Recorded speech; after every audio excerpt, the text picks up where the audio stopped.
ધારીના બોરડી ગામે જમીન વિવાદમાં મારામારીની ઘટનામાં 2 લોકોને ઈજાગ્રસ્ત થયા છે, જેમાં એકને વધુ સારવાર માટે જૂનાગઢ હોસ્પિટલમાં ખસેડવામાં આવેલ છે.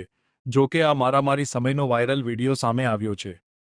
પોલીસ સૂત્રો પાસેથી મળતી માહિતી મુજબ જમીનના કબજાનો દસ્તાવેજ ન થયો હોવા છતાં કેટલાક શખ્સો જમીનનો કબજો લેવા પહોંચ્યા હતા. આ સમયે મૂળ જમીન માલિકે તેમને રોકવાનો પ્રયાસ કરતા મારામારી થઈ હતી. આ મામલે મૂળ જમીન માલિકે જમીનનો કબજો લેવા આવેલા વ્યક્તિઓ વિરુદ્ધ ફરિયાદ નોંધાવી છે. સામા પક્ષે પણ ફરિયાદ નોંધાવવામાં આવી હોવાનું જાણવા મળ્યું છે. ઘટનાની જાણ થતાં ધારી પોલીસે સ્થળ પર પહોંચી વધુ તપાસ હાથ ધરી છે. બોલે ને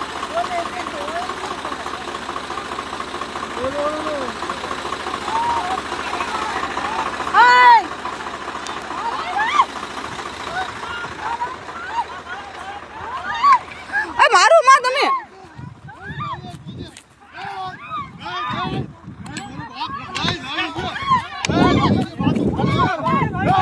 મારી કસમ છે પપ્પા, મારી કસમ નહીં પપ્પા, મારી કસમ પપ્પા, પપ્પા મારી કસમ મારો બાપ.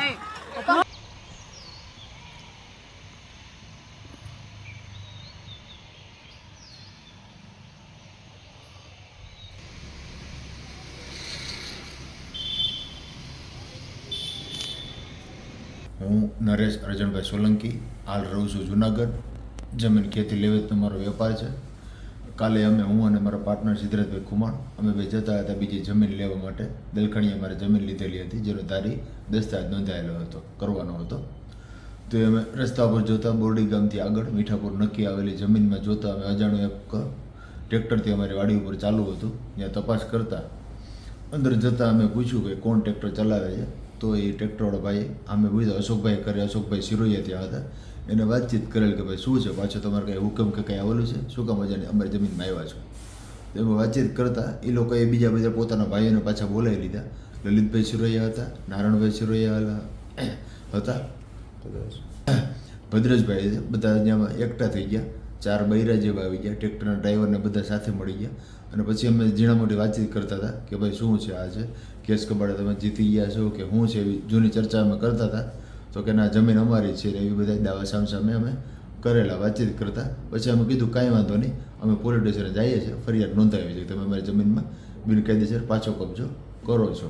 તો ત્યાંથી ગાડીએ પહોંચતા હું અને મારા પાર્ટનર સિદ્ધરાજભાઈ ખુમાણ ત્યાં પહોંચતા હજી ગાડીઓ તરફ વળતા અહીંયા સીધો જ મારા માટે તીક્ષ્ણ હથિયારનો ઘા મારેલો, મારા માથામાં જોરદાર ઈજા કરેલી. પછી હું નીચે પડી ગયો.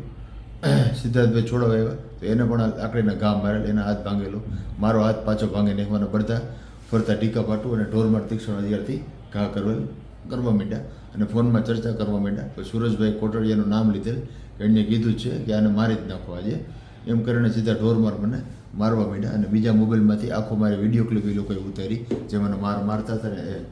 પછી સિદ્ધરાજભાઈ ત્યાંથી મને લોહી લુહાણ થયા એટલે લઈ અને પોતે સીધા તારી હોસ્પિટલે મને દાખલ કરી દીધો. 108ને જાણ કરેલી.